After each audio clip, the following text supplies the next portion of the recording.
Hiya, folks. Episode 40 of the Third and 10 podcast. Season 2 is live right now. What's going on? I'm Nate. That's Brian to my right, and Brian is rocking a sick-ass mic. How you doing, my man? Happy Tuesday. Oh, yeah, happy Monday, actually. Monday, yeah. Doing well. The taste of the Giants game's out of my mouth, so Yeah, what else is there? let's be honest. Yeah, it's going to be a tough... Well, I mean, why did I get up for it? Why did I wake up for You that got game? up? I set the alarm.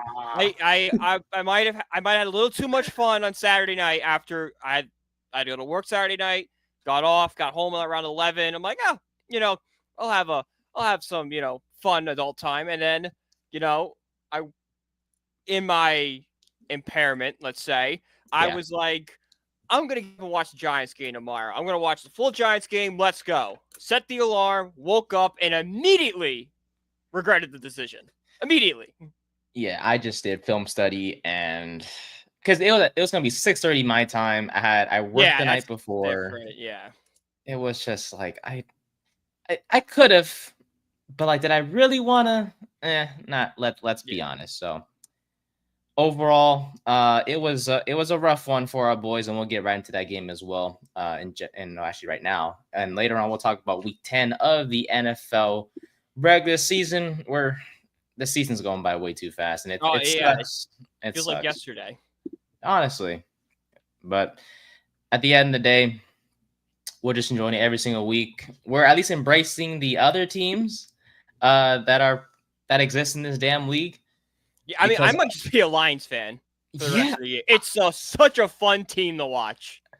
I'd be pumped to be a damn Lions fan right now. Just the way they're winning games, and just they're outstanding. We'll talk about them later on as well, as they pulled off a very great, fun win over the Houston Texans, who are kind of struggling as their own.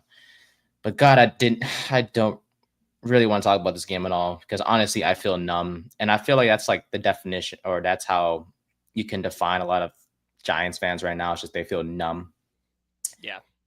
And I just want to sit here and say that we're not going to criticize Joe Schoen and Brian Daboll whatsoever. I saw a few social media tweets yesterday about how Joe Schoen and Daboll should be fired and yada, yada, yada. This is their fault.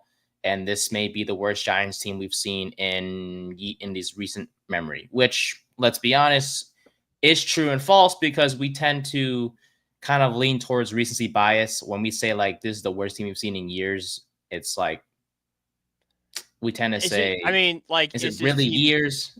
Is this team really as bad as the 2021 team? Like, that team was bad. That team was bad. Like, Jake Fromm, QB sneaking on 39, like that was the definition of bad coaching. Like, you could say whatever you want about Brian Daboll. Brian Daboll is at least a competent NFL head coach. 100%.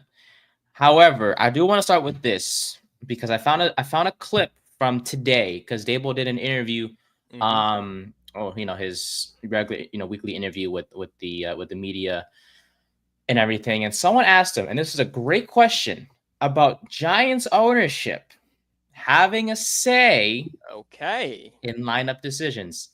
Take a look. As Tom just said, like, the quarterback position is a different beast, right? It's a lot of money. It's a big percent of the cap.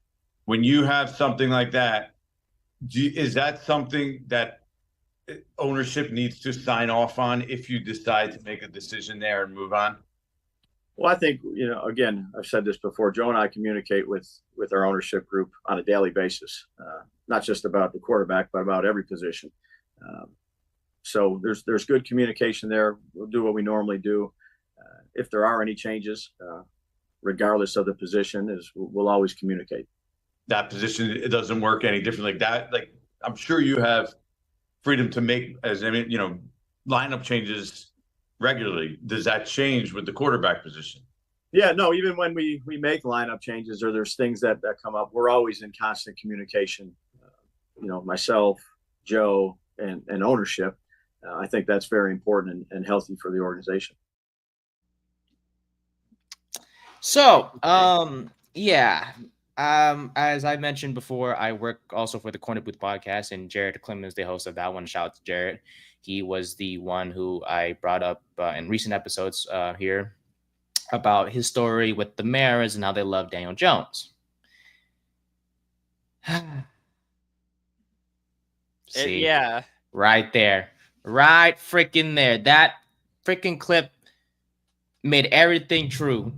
I never said Jared was wrong. I just had to hear it from someone in the organization, and that clip right there just shows that son of a guy upstairs is the one running the freaking show, and he's the reason why Jones is still here. So, even if he's not directly saying you have to start Daniel Jones, he could be in, like, you know, everyone listening to the show has had a boss, and the boss says, you know, oh, I like X. You're more likely to do whatever X is because you're trying to keep the boss happy. You don't want to get on his bad side and fire you. So even if John Mara is simply going to Brian Daboll, goes, I really like what I saw from Daniel Jones last week. That is, you know, an innuendo of you got to start Daniel Jones next week.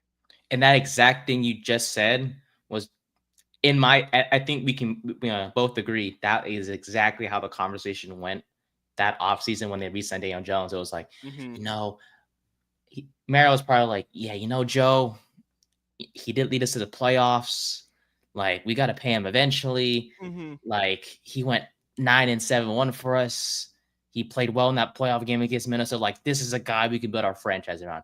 And I freaking guarantee it. Yeah. That is definitely how the conversation went, because ain't no way Joe Shane sat at his desk after that playoffs that year and was like, yeah, I want this guy long. Yeah. No freaking way. I could see a world where Joe Shane was 50-50. Like, he was kind of torn because, you know, if you go back and watch that end of your press conference with Joe Shane, he does praise a lot of what Daniel Jones does. He praised his work ethic and how he's always willing to listen to what to get better. So, you know, in that aspect, yes, Joe Shane probably had some like for Daniel Jones, but like you said, John Mara definitely was like, hey, we can build a franchise around it. And that probably tipped the scale for Joe Shane's like, well, I'm kind of 50-50 on the guy. I've only been here a year. John Mara and the Mara family have owned the Giants for almost 100 years now. Let me keep them happy. It's their organization. Let me sign them. I think I can put a team in place to where Daniel Jones can be Kirk Cousins-esque. And it's like, even in that playoff year, he wasn't even all that great. Like, no. There was, what, he was just really good because Brian Daboll came up with a system that worked for Daniel Jones. Problem was the Eagles, it was simple, and the Eagles, and you're going to brace yourself, going to give the Eagles a lot of credit here. They broke it down, and they found out how to counter it and how to beat Daniel Jones, and every team has copied it since.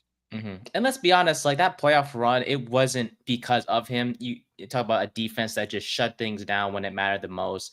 We had a top 10 running back in Saquon Barkley, and he was like the reason why we had those game-winning drives, because he was the driving force behind it and made things so much easier. You take out Saquon Barkley, what do you have now? You have a team that just doesn't know how to operate offensively, and we saw exactly that against Carolina. Like, it was just awful. Look, Joe Shane and Daboll's job are safe. Like, I don't care how the rest of the season goes. Their jobs are safe. If Merritt even thinks about firing... Joe Shane is definitely safe. Joe Shane, without question, is safe. Daboll, I would say, like, 80-20 is what I would say. But why is Daboll 80-20? Just because, like, it's went so bad these 2 years, and, like, if you think you have to send a message... Daboll's the guy you send the message to. But what? I'm not yelling at you. I'm not disagreeing with you. I think that's poor mindset, but I could just see that in a way of, well, someone needs to fall on the sword for this season. Yeah, Daboll. Yeah. And I'm not arguing with you, but I'm asking you, like, what message do you think that sends to the locker room? Like, yeah, I don't know. Why is Daboll the fall guy? You know? Yeah, because we know who the freaking fall guy is. Oh, we all know who the fall guy is. It's Daniel Jones. Daniel Jones. Don't mistake it. Daniel Jones is the 100% problem with this team. Everything, 100%. Like, think about it. When you go to watch this team, 2 Sundays from now, what's going to be your thought going into that game? We're going to lose. Yeah, why? Because number 8, he's on freaking center. Not because of the defense, because, it's been serviceable. Because, another great game from Brian Burns, a good day for Tyler Newman, led the team again in tackles. And it stinks. He's not getting the shine he deserves because no, so good. Like, guys, I know it sucks we lost Xavier McKinney. Trust me, I would love it if 27 was still back there. But Tyler Newman is holding his own as a rookie. Holding his own, yeah. He's an underrated aspect of this whole draft class. Like, I think guys like Neighbors and Tracy and Theo Johnson are getting all the shine right now, and Drew Phillips to an extent. But lost in all that is a really good safety. He's just not putting up the sexy numbers, you know? Yeah. He's not getting the interceptions. He's tackling. Yeah. And the tackles the interceptions will come. You know, I mean, Xavier McKinney, his first year wasn't that much of a ball hawk. And I know he is right now with the Packers, and I'm happy for him. But I think next year at this time when Newman's gonna be, you know, playing really well, and then the fans will be like, oh, I never thought he'd do this. But, you know, for us too, we'd be like, yeah, we expect this because, you know, it just takes some time. Yeah, it takes time for it. That's why I'm not giving up on Banks yet. Like, I know he's been horrific this year, but like he has shown me flashes. Sophomore slumps happen. That's maybe true. maybe just like you bring in a new secondary coach, or like, you know, Banks works with Bowen in the offseason and gets better and it comps himself for that scheme. Like, stuff can change in a matter of a year. So I'm not willing. He's not good, but I'm not ready to slap the bust on him yet. He's not built to be a cornerback number one. I think that the pressure kind of got to him, and he's just not, in terms of maturity, just not there yet. And I love his goofiness and his off the field stuff, but he's just not CB1 material. And maybe that's how it's. But maybe he could be. Like, if you bring in a Stephon Gilmore, I'm not saying that's the guy I want, or Byron Murphy to be, okay, that is cornerback one. Yeah. All right, you're going to be cornerback one, but we have Banks. I need you to mentor him to be cornerback one when you're ready to retire. And that's going to be a position the Giants will address this offseason. I saw a poll on social media, and it was pretty clear. I was like, when the Giants head into the offseason, what position do you want them to pursue? And I voted cornerback, and like 71% of people voted cornerback. 22% chose defensive line, and like 7% picked receiver, or whatever the case may be. But defensive line is for like what, depth? Like, that because without Dexter Lawrence, I get that, but like that's not like, if you're just going defensive line for depth, that shouldn't be your main offseason concern. You can find depth in the 4th round. I think it's because people are like, we've seen it. This run defense is terrible. When Dexter Lawrence is off the field, teams just take advantage, and that's like the clear game plan for opposing teams right now. On when they're on the opposite side of the ball. But overall, against Carolina, it honestly just the easy way to sum it up was there was just no excitement. There's no life in this team anymore. There's no joy. I mean, yes, we see plays from Tyrone Tracy who played well. We've seen Byron Burns get a sack, but like that gets lost in everything because this team just isn't. It's not fun. There's no joy anymore. There's no smiles like we saw in 2022 anymore. You know, like I think about week 1 when we beat the Titans on Daboll's head coaching debut. There were smiles, and he was hugging everyone, and everyone was just so happy. There was a change. It felt like there was a culture change. Like, okay, finally, here it is. That's what changed, and it's just not there anymore. It's not there anymore. And you would think, like, in a foreign country, the Giants would kind of be able to cook something up, maybe surprise some people. They were the same old Giants, and they faced the same level awful Panthers who, let's be honest, they're not a good team at all, but the Giants made them look like they had the best freaking defense in the first half. The Giants scored 0 points in the first half. They're one of 4 teams to be shut out in the first half this year, which is freaking, and this is multiple times being shut out in the first half. So this is embarrassing. They did tie the game in the second half. Let's take it. But it was 3 quarters too late. It was 3 quarters too late. Tyrone Tracy scored a touchdown, and he is someone who I'm really happy about. We'll, talk about him in a second. Daniel Jones scored a rushing touchdown as well. Big whoop-de-doo. And then Gano hit the game time field goal. And then, all right, be honest. When Gano lined up for that kick, do you think he was going to miss it? Yep. I was so confident, like, he's going to shank this thing to the left. Because that was he did it 20 minutes earlier. Yeah, it's a Giant season. Like, he's done it multiple freaking times. Like, if he missed, I wouldn't. I'm telling you, no matter how this game turned out, I was gonna be so freaking numb regardless. Like literally, when we went into overtime, we got the ball first. I was like, okay, holy crap. First play, fumble. I was like, okay, yeah, this Ball game. like I had breakfast planned with my friend, and I was just like, dude, I'm not even like, let's just have fun, dude. Like Yeah. I don't want to talk about the game. Like once that fumble happened, I did not have There are any 31 sort of other feeling. teams in the league. Let's talk about them. Freaking exactly. Like let's talk about like how happy Bryce Young is. Let's talk about how the Chiefs are somehow losing to the Broncos at that point in time that we had that conversation at breakfast or whatever. But just overall, dude, I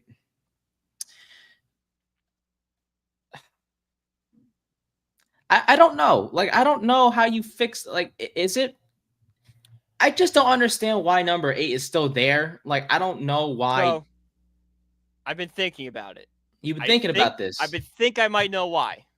So, what prevented the Giants from drafting Jaden Daniels and Drake May last year? Why were the Giants at number 6? Because Tommy DeVito came in and won 3 games for us. Tommy DeVito came in and won 3 games. Now, is that an element that is in the back of Brian Daboll's head? And I know he was kind of forced to start Tommy DeVito and then forced to start Tyrod Taylor because of the Jones injury. Yeah. But is there in the back of his mind going, I know if I'm leaving Daniel Jones in, this team has no shot. I know if I bring in DeVito or Locke, it could spark something in this team and they could go on a run and it could drop us in the draft that we can no longer have our pick of the litter. So I'll throw Jones out there, have him be the sacrificial lamb so I can finally pick my quarterback. Which makes sense, but he's also risking shooting himself in the foot like Plaxico Burress did. Yeah. No, not to make fun of Plaxico. We love Plaxico. He shot himself in the calf. Yeah, there you go. Because as we talked about before, the Jones has that $23 million injury guarantee. So if he does get hurt at any moment and doesn't pass his physical in March, we owe him $23 million. So he's playing fire. If that's obviously he'll never admit that out loud. No. But if that's his way of thinking internally, yeah, risky. It is risky. Now, if you want the same result that you were explaining without the money risk, that's what Drew Lock is for. Because Drew Lock is also awful. He is bad. He is terrible. God, that preseason game was, oh my God, he looked like shit. No, but in all seriousness, though, I wouldn't say you're wrong. But man, if that is the way he's thinking, and because here's the thing, he did say he was evaluating his quarterback options because the Giants are on a bye week this week. Yeah. Thank the Lord, because just 1 week. We don't gotta watch this team, just 1 week. Thank God.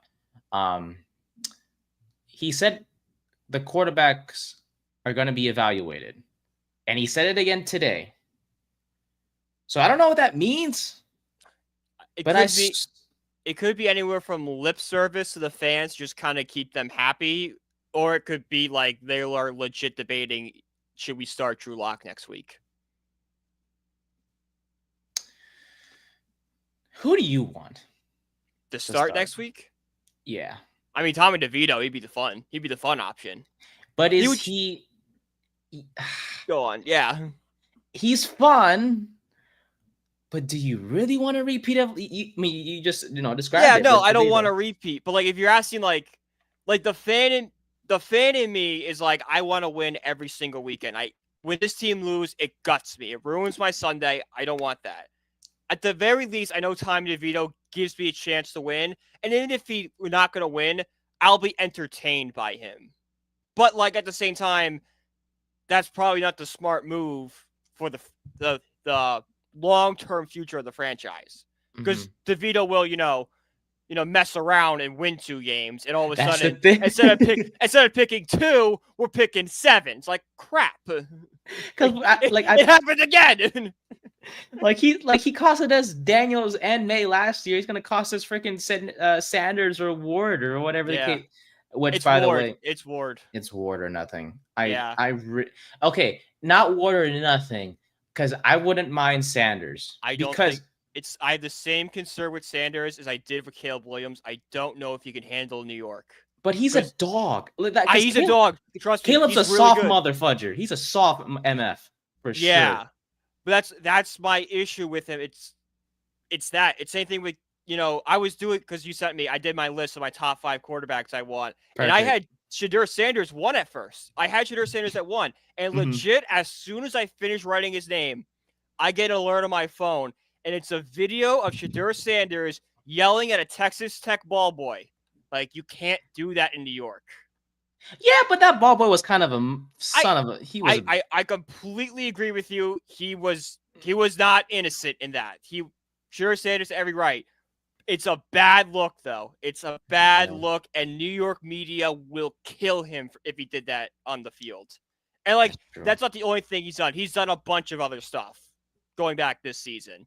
That's just off the field distractions that kill you in New York. Yeah, that's yeah, I think for me, like I think maybe my Colorado bias is kind of factoring a little bit. I do apologize for that. I think yeah, Sanders is a dog. He can handle New York. I know he has had a few off the field sort of issues in terms of like his leadership or what he's saying.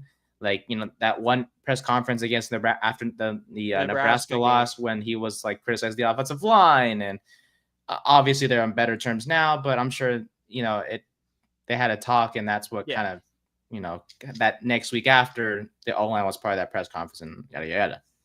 You talk about the ball boy situation, perfectly valid. Sure, ball boy was kind of being a party pooper, but whatever. You can't yell at him. You have to. That's something you have to let roll off your back. Be like, whatever, dude. Like, we just scored a touchdown on you. Yeah, too bad. That's true. It's a college kid. Yeah. That's true. But yeah, just in terms of we just need somebody. Yeah, we need somebody. There's a limit to somebody because we'll talk about the quarterback list later on towards the end of the show, and there's a couple guys in the list that like I really don't want, but I have to put them there because this class is weak. There's no. It's a weak class. Yeah, there's no Caleb. There's no Jaden or Drake May, I should say. There's no Bo Nix or Michael Penix, really. There you go. That's beautiful. There we go. Yeah, there's no 2 guys that like were quietly really good, but just not considered like top 5. There's no guy like that. They were good, but like there was something outside their performance holding them back. Like Penix was great. He was going to be a projected top 10 pick. I know he went in the top 10, but like he wasn't mocked there. If Penix doesn't have the injury history, going at 8's not crazy. If Bo Nix doesn't spend, an eternity in college, he's, probably projected a top 15 pick. Yeah. So it's clear that at this point we're taking for Ward. If the Giants come out of the bye week and say Daniel Jones is still the starter, like I'm gonna throw my hands in the air, like, oh, freaking great. We have to suffer for the rest of the year, but I'm not gonna be mad because let's be honest, we are tanking for Ward or Sanders, but mostly Ward at this point. And I do want to shout out Tyrone Tracy because that man, he's broken. The RB1. Please, for the love of God, whoever says that we should draft a running back, I'll slap them in the face because there's no way you can't look at Tracy, what he's done this season, and say that guy isn't capable of being RB. He took Singletary's job. Yeah, he did. He took his job. Bro, Singletary's a cut candidate coming up. Like, that's a conversation we're going to have. Do we have to cut Singletary? I know we have a lot of cap space, but do we want to put so much of it towards Singletary? I'd rather cut him and sign a running back or draft a running back in the 5th round again and just be like, figure it out. Yeah, honestly. So, when we signed Singletary, I was like, I get it. But when we drafted Tracy and like just because this is a guy who was like, he was a receiver turned running back, and he did pretty good as a running back. He could break tackles. I'm like, he may not be Saquon, but he's a better pass catcher than Saquon Barkley, and those receiver skills and the elusiveness, like that could make a difference. And we saw in Seattle. Oh, he made us so proud in Seattle. He won the game for us in Seattle. Like he is the guy that won that game. Is Tracy.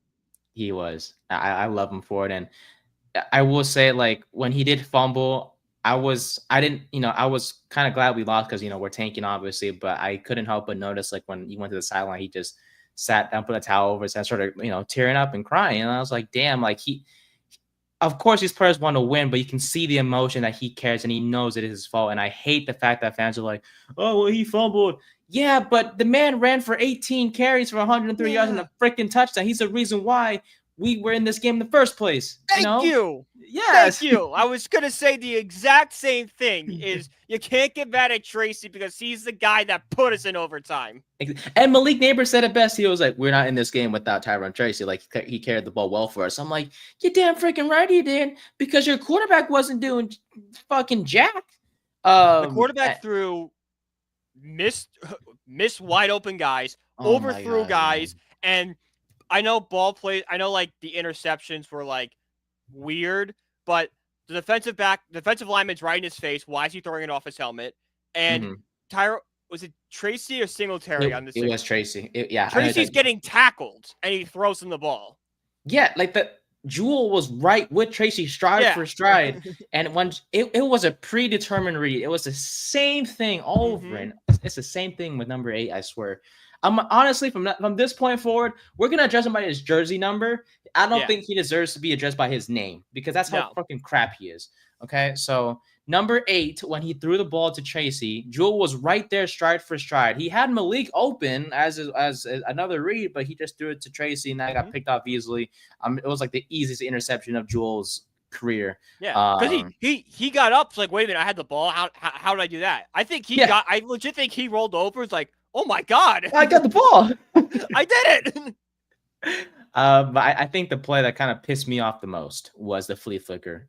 And I hate David was like, it was bad coaching. No, it is not. No, it's not. Everything was executed to perfection.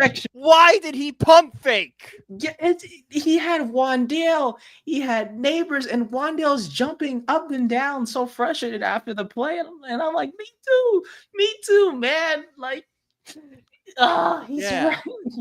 Like, I think like when I first watched it, I watched him pump fake. I'm like, okay, he's gonna throw somebody who wasn't open, and then you got like the all 22 angle. I'm like, what is he not seeing? Yeah, I don't know what he sees. He has time. By the way, Evan Neal. Holy shit. It's crazy what changing your stance can do. Now, he does have some stuff to work on, but props to him. Came out, played right tackle. Incredible job. Proud of him. Keep it up. Just keep it up, Neil, please. Then again, he did just play a Panthers defense that is really freaking bad. That has no pass rushers. But I digress. We'll take the good with the bad. Hey, he needs the tune-up game. Tune-up game. True. Damn right. Damn right. But look, this number 8, 22-37, 190 yards, 0 touchdowns, 2 interceptions. I think he's on he has like the longest streak now. 57 games with less than 3 touchdowns. That is the next closest quarterback is like 19. Sounds about right. Dude, was it? Okay. And so for those of you who don't know, I'm dealing with a physical injury. I'm working on getting better. But the last time Jones had a game with 3 or more touchdowns, I could freaking walk. Dude, it has been it's been 5 freaking years, man. 5 years. Hang on. When was the last time Jones threw 3 touchdowns in a game? It was like December 11th, 2019, I think. Wait a minute. So you're telling me he went the entire Biden administration without throwing 3 touchdowns in a game? Oh my freaking God. You're right. Holy shit. He legit went Trump to Trump. There was a whole president in between. Holy crap. Dude, that is, oh my God. I don't care what you say about politics. If you could map out like stuff that happened by who was in office, it's hysterical.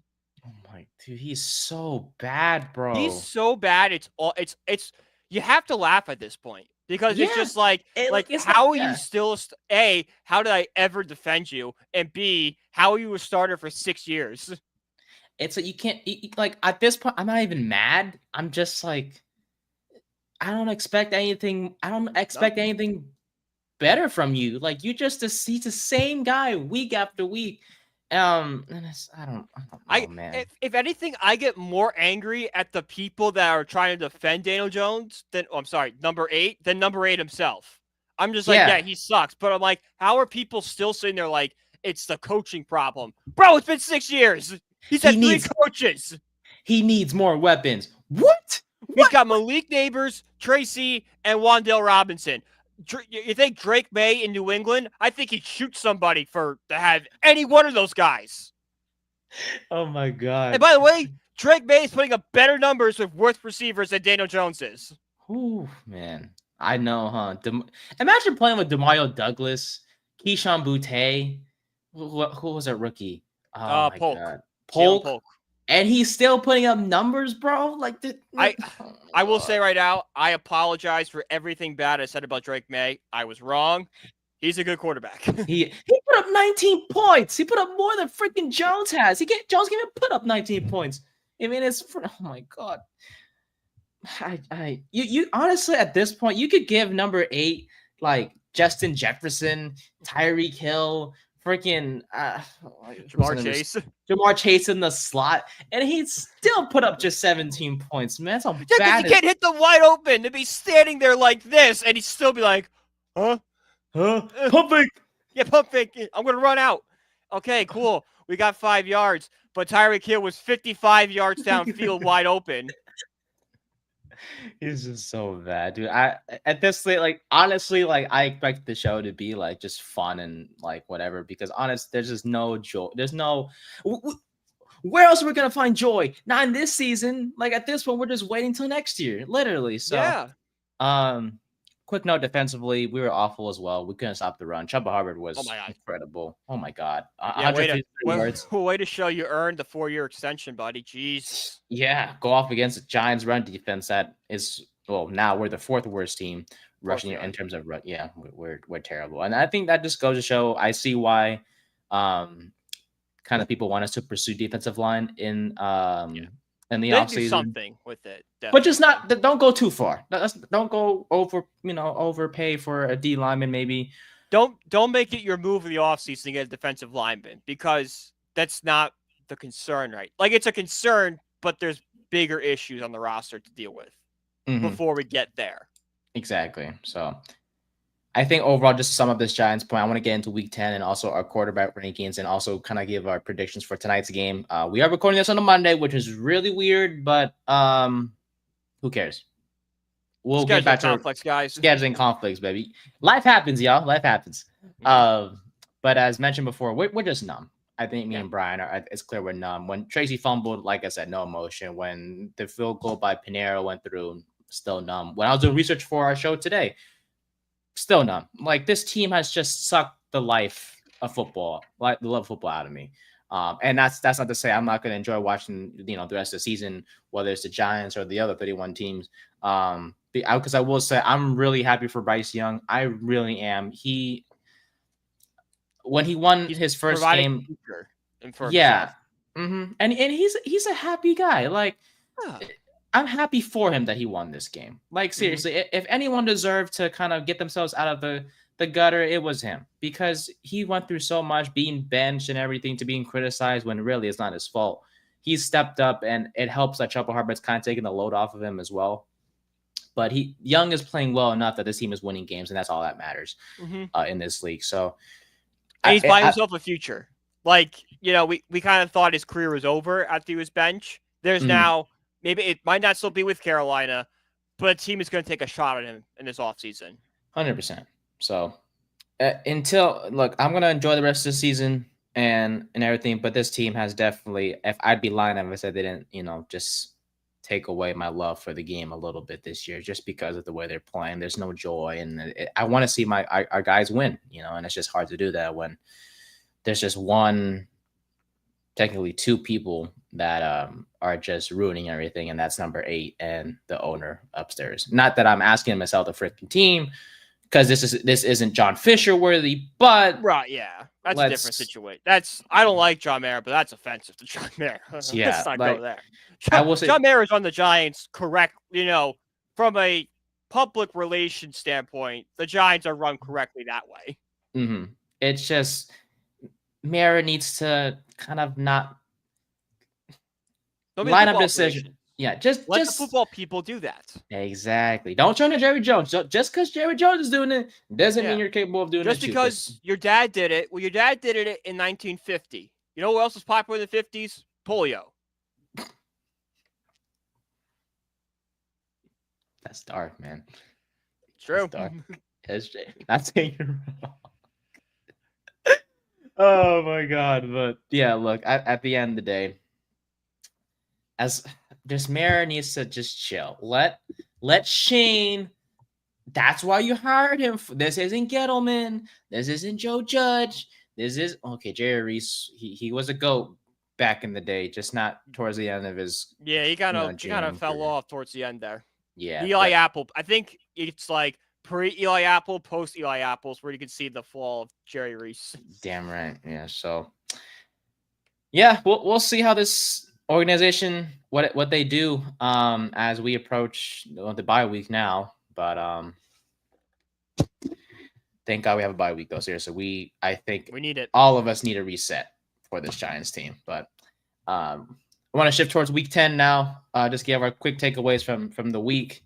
I think first game that we should definitely talk about is Detroit and Houston. Yeah. Jared, the Lions are the favorite. The Lions are going to win the NFC. It's freaking right. It's theirs to lose. Who's going to beat them? Dude, Jared Goff. So he plays like me on Heisman mode. Yes, I saw that. You saw that? I had the that. exact same thought, and I was like, dude, the worst stat line of all time, but you won the game somehow. So doesn't matter. And no one's criticizing him, and good for Goff. He's faced enough criticism in his career. No, but Detroit, look, I'm not concerned about Goff whatsoever. I mean, every quarterback has it. Eli Manning, Peyton Manning had him. Brady, I mean, not as much. Brady had him. Yeah. In the first half of Super Bowl 51. It's terrible. Well, that was Patriots-Rams, wasn't it? That was 50. No, it was 52 was Patriots. 53 was Patriot-Rams. 51 was Pats Falcons. Thanks. Speaking of the Patriots-Rams, oh, man. Bro, you think Goodell was just sitting up there? I was like, this is what... Why didn't they call pass interference? My goodness, the stupid Saints have won this game. Dude, it was 3-3 at half or whatever. Yeah, 7-3. Oh, and it was so bad because the whole game you're just sitting there like, I know the Patriots are gonna win this game. It's just as more and more time went off the clock, it's like the Rams are done. Like the Brady's gonna get the ball, he's gonna go down and score, and they'll win this game 10-3. It was so ugly, but I mean, this game was ugly too between Detroit and Houston, but Detroit pulled off the win. Jake Bates, what a story to go from the XFL, and now you're just booting field goals like it's nothing. The smirk on Dan Campbell's face when it went through, if you're a Lions fan, you have every right to toot your own horn. My God, yeah. Be happy. They deserve after what they've gone through in the past 10 years. Oh, not excluding last year.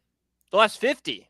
Yeah, they freaking deserve it. The Lions have been around since pre-NFL merger and have won a Super Bowl. They've had a chance to compete in every single Super Bowl and have not come close.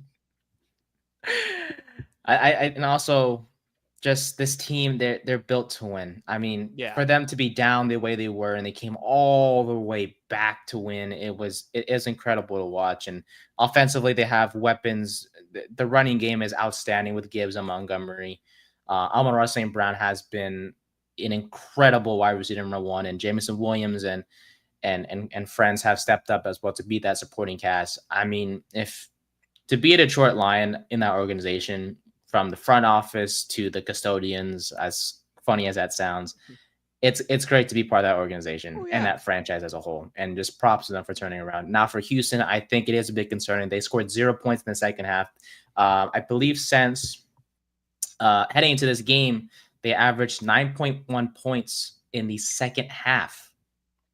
Yeah. But it was worse in this game because they just could not score at all. No. The defense did, force 5 interceptions from Goff, but Your offense can do anything with it. Nope. It was interception, punt, punt, and missed field goal. That was Houston's their drives in the second half. And they lost 3 of the past 4 games. And yeah, things do not look good whatsoever. The only hope you have if you're a Texans fan is Nico Collins comes back next week. Yeah, because he was activated this past week, but then they didn't play him. He was a game time decision, and then he just couldn't go. Yeah. So, he's the only hope you had because when he was on the field, the Texans team looked unstoppable. Mm-hmm. So hopefully get him back and just jump starts it. But no, you're right. Like if you're Houston Texans fan, you're panicking after this game. 100%. You had that game won at halftime. You could have buried them at halftime, and you blew it. This is like the second time they've done this. Remember that Houston Chiefs game like a couple years ago when Watson was quarterback and they had that big lead and everyone was like, holy crap. Bill O'Brien was still head coach and everyone thought he was like a decent coach. Well, second half, Mahomes did his thing and, yeah. Chiefs Black Magic, which is still on full display. We might as well discuss that next because Denver was so close. We talked about it last week. The fall off is going to happen. It's right there. We're right there. We're right there. We're so close, dude. We're so close to finding that damn freaking. We're a split second away from talking about how the Broncos upset the Chiefs. Like I don't even know who blocked the field goal, but if he jumps a split second later, that ball's in the uprights. I know, but he jumped at the right time. It's like, you gotta be kidding me. Denver had like an 80% win probability when they took the field for that field goal. And that just disappeared because the Chiefs, it doesn't matter. It doesn't matter. They could be down by 15. They could be freaking, it doesn't matter. They always manage to win it. It's so annoying. And like, look, am I jealous? Yes, because can you freaking blame me? My team is 2-8. Our team is 2-8. But there's a point in time where you have to realize the Chiefs are not that good. They're very good, but they're not as good as everybody says they are. Yeah, like they are beatable. There's no their Achilles heel is bigger than what people think it is. Mm-hmm. You know, like Kelsey isn't the same. Yes, he did score a touchdown and he played pretty well. But he's taking a step back this year. Yeah, and Denver, they kept this offense in check the whole game. And Bo Nix, bless his heart, that rookie quarterback is. I wish I had Bo Nix, honestly. I wish I had anybody. I guess I wish I had anybody. Yeah. But it's like, he played so well, and he was going to be the first quarterback this season to say, I freaking beat Patrick Mahomes. And then Will Lutz gets field goal blocked, and Arrowhead's going crazy, and we have to wait another week until we see the Chiefs possibly lose a freaking game because this team does not lose, and it's annoying as heck. It really is. Well, Hopkins played well. In all seriousness, Hopkins played well. Yeah, I don't know what to say. This Chiefs team isn't good. They cannot go 16-0. Like no. I'm sorry. They can't keep doing this. The magic's gonna run out. It's gonna run out. Mm-hmm. It has to run out at some point. And I think that big game is gonna be next week when they play the Buffalo Bills. And if they beat the Bills, they will have the number 1 seed and be 3 games ahead of the Bills and all the other AFC teams. And if they, like I said, if they do beat Buffalo, I don't think anyone's catching them for the number 1 seed. No. They're gonna have to make a major collapse, and the way they're playing, there's no way they're collapsing, honestly. So, nope. I will say props to Denver, and I don't know if you know what's gonna come out of my mouth, but your boy, Audric Estime, oh my God, he was on the field, 14 carries, led the team in rushing.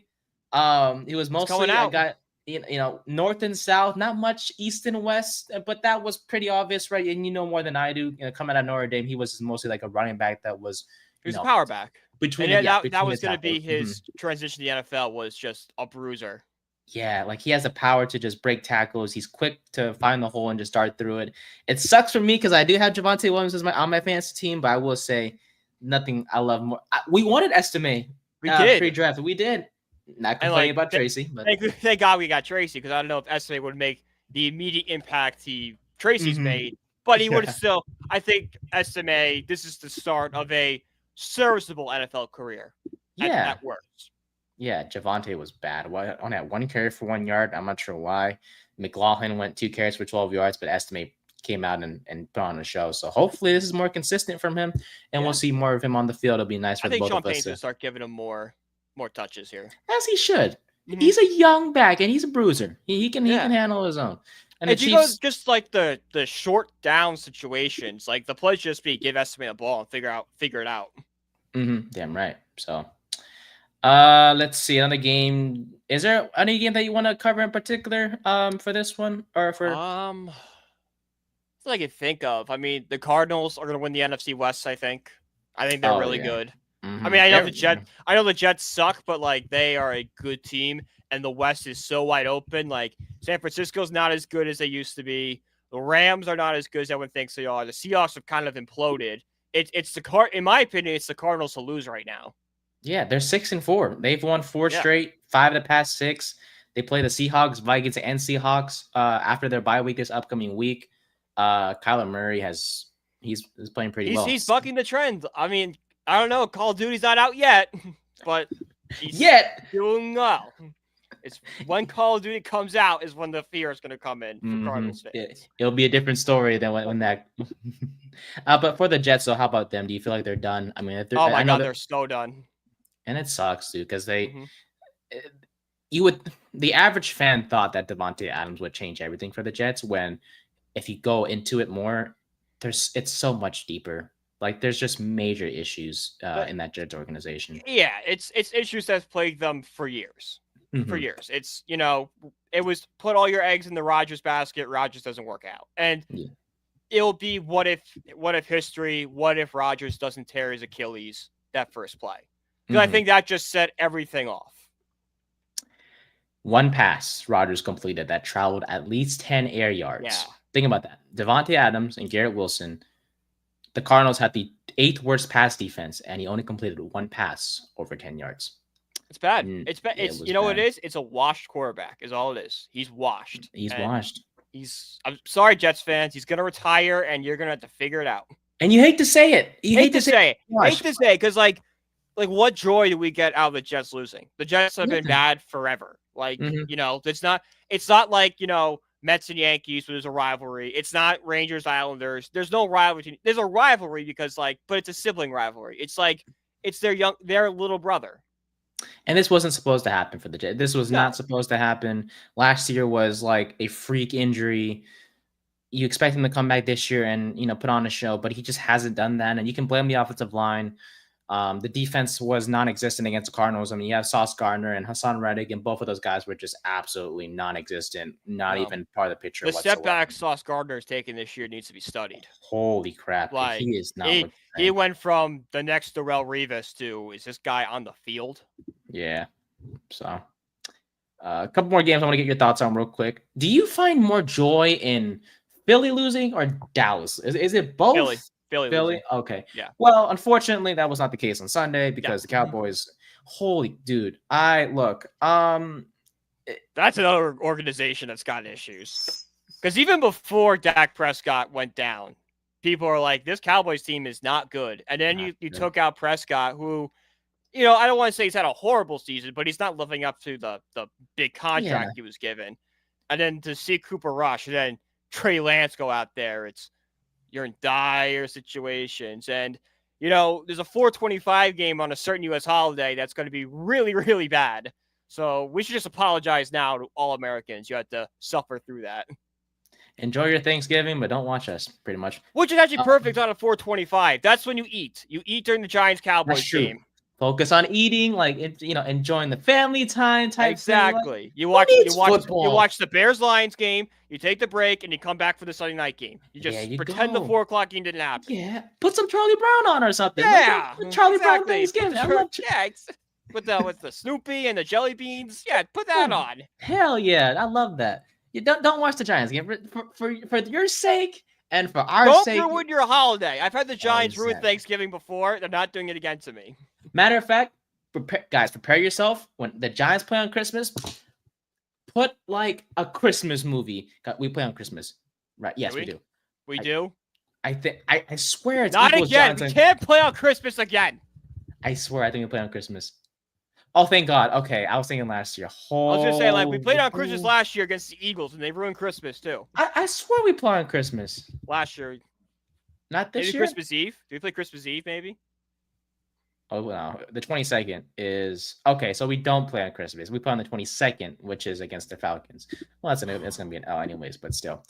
I know. Thank God. I forgot what game's gonna be on Christmas. I think it's like a Chiefs game on Netflix, which is so stupid, by the way.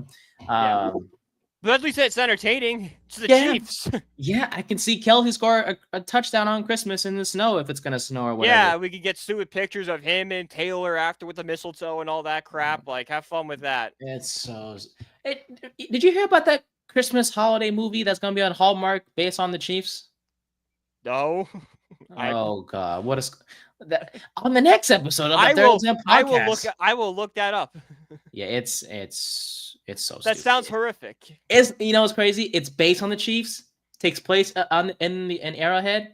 Nothing to do with football. Yeah, good luck with that. Okay, I hate Hallmark so much. me too. I honestly cannot stand Hallmark and everything they stand for. There's a Hallmark store in my mall. I might just go outside and protest.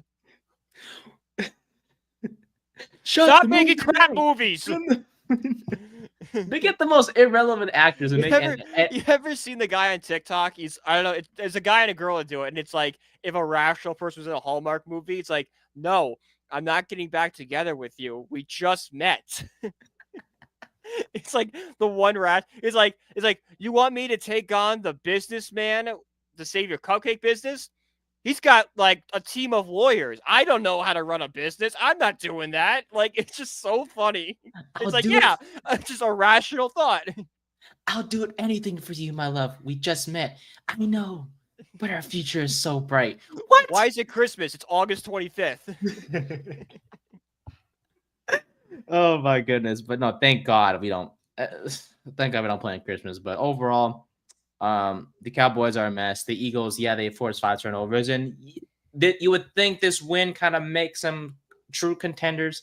Not just yet. They are barely sorting to kind of think they're show one their of potential. the best teams in the NFC, but it's because the NFC is bad this year. The football in general is just bad this year. The two leagues are not great. They've won 5 straight games. However, those games have been won against teams under 500. Yeah. And you're supposed to, if you are the Eagles. But we've seen you play against good teams. We need to see this level against those good teams. Consistency against these good teams. Mm-hmm. Exactly. So, yeah. And one more game. Shout out to CMC. Welcome back to Christian McCaffrey. Love seeing him back. He made an instant impact, especially in the receiving game. Not much on the rushing attack, but a lot more in the receiving game. Not sure the Niners are having kicker tryouts. I might go take a look. You probably should check that. Yeah, I might take a look. They need that. Hey, maybe you go. I know you can't walk, but maybe go try your hand. Like, dude, Jake Moody, are you kidding me? 6 field goals and you huh? It's bad, bro. It's bad. It is terrible. It is terrible, man. Three missed field goals, and that's awful. But at least the Niners won. He made the one that mattered the most. Exactly. Yeah. It excuses everything else when you make the game winner. Everything else is out the window. 100%. But yeah, that's it for Week 10 tonight. Is Miami and the Rams. I don't know. I don't like this game. It could be ugly. It could be nice. So see what out. Yeah, honestly, it's a weird game. This is a game you're like, the Rams are going to win this, but I don't know if the Dolphins could be pesky. Yeah. Miami is falling downhill. Yeah, but like they are healthy again, so like you can't really judge them because they didn't have Tua, but now they have Tua. Like, are they really that bad? You don't know. Dolphins are just such a big question mark right now because they haven't had Tua for so long. And the Rams, well, they have Kupp and Nakua back, and they're at home, so I think it's safe to say me and you're both gonna favor the Rams. Yeah, I would be shocked if the Rams didn't win tonight. Sounds good to me. We hope you guys enjoyed that game. And before we go, we have our QB list because we're going back to the Giants because we know that number. Yeah, we hate ourselves. It sucks to be a Giants fan. All right, so we came up with our top 5 lists of quarterbacks that we want on the Giants from this upcoming draft, or incoming draft, I should say. Because we know number 8 is not going to be our quarterback next year. And if he is, oh, well, you might see us on Suicide Watch. Just kidding. Not a joke. If no, suicide is a serious thing, please. It's okay not to be okay. Call 988, right? That's the national suicide hotline. I think so. Something like that. Yeah. But if you're a Giants fan, in a joking matter, if you commit suicide, I don't blame you. In a joking matter. Joking. We're joking. But Brian, we'll start with you. Who are the top 5 quarterbacks on your list from your top 5 draft prospects from the quarterback position? So I broke this down a little differently because I don't know which way the Giants going to go here. Like the Giants could look at this draft class, hate it, and go get, is a Trevor Lawrence available? Go out and make a big splash move for that. And if that's, or go out and get like a veteran quarterback. So if that's the case, I think at number 5, you have Jackson Dart, the kid from Ole Miss. I know he's had an up and down season, but I think a few years of development behind a quarterback like, a Stafford or a Lawrence could really help him. And number 4 is the guy I think is going to jump up a lot of draft boards during like combine and stuff. It's Garrett Nussmeier from LSU. First-year starter, doesn't have a lot of experience, but he's got a big arm, great film study, can break down film. Like what made Brian Daboll fall in love with Drake May was his ability to break down those plays. Garrett Nussmeier can do the same thing. He is just a really smart football guy, and I can see the Giants falling in love with him and taking him. At 3, I have Shedeur Sanders. Kind of explained why earlier. It's nothing to do with his on the field.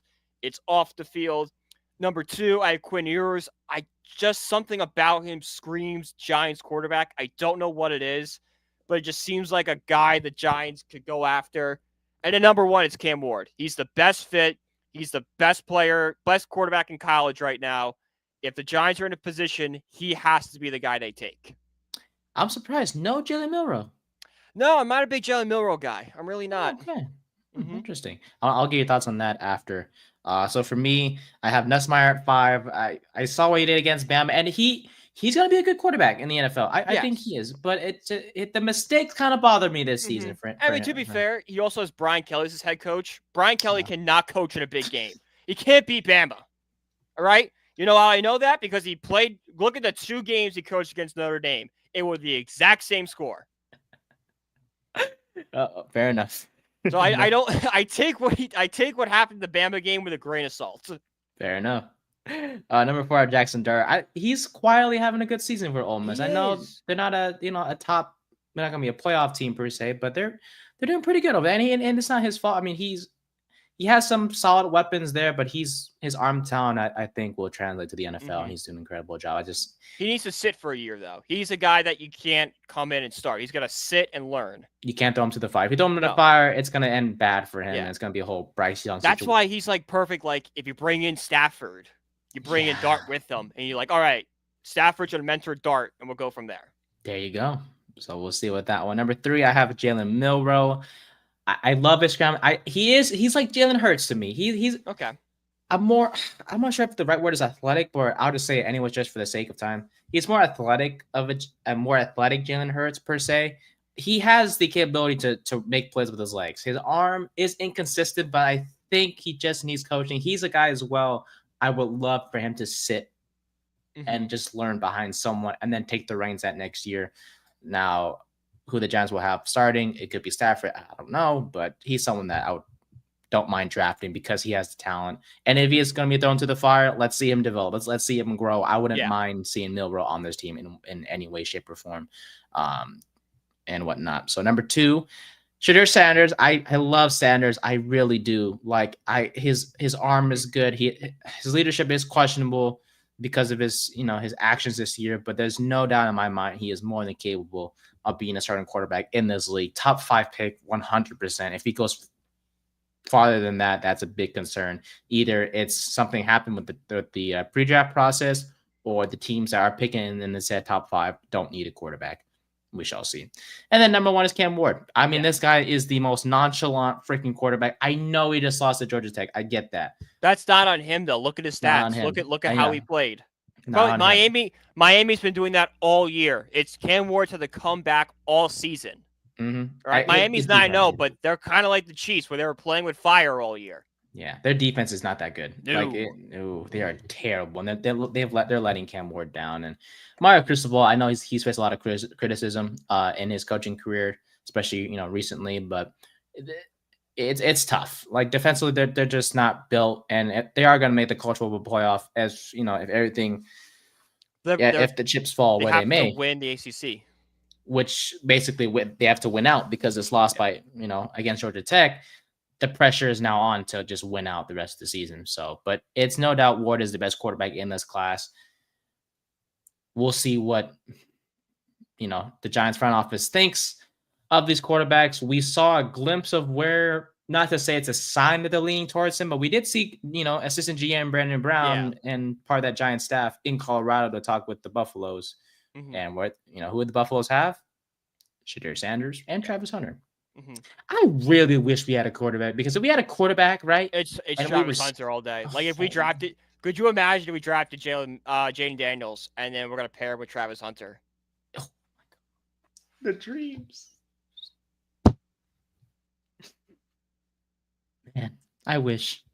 In another life, I guess. Yeah. Unfortunately, so. Yep, pretty much. But that's going to be wrap it up here for episode 40 of the 3rd and 10 podcast of season 2. This is fun. The bye week is for the Giants this week. So we'll have some fun stuff planned Thursday. We'll do our, we'll take a look around the, week 11 and see what games are notable and what to watch out for as well. Shout out to your Irish, by the way. Another good win for you guys. You guys are continue to win games and make good. In the briefing out now. Out on BELLYUPSPORTS.com. Came out at 5. Love it. We'll check it out as well there. And then, we'll have some surprises for you guys this Thursday for our next episode. But yeah, you can follow Brian on Instagram and on Twitter, I should say, at BrianPG1016. You can follow me on Instagram and Twitter at Nathan_Nguyen24. And you can follow us on our podcast page at 3rd and 10 Pod on TikTok, Twitter, and Instagram as well. For Brian, I'm Nate. Thank you guys so much. Enjoy your Monday.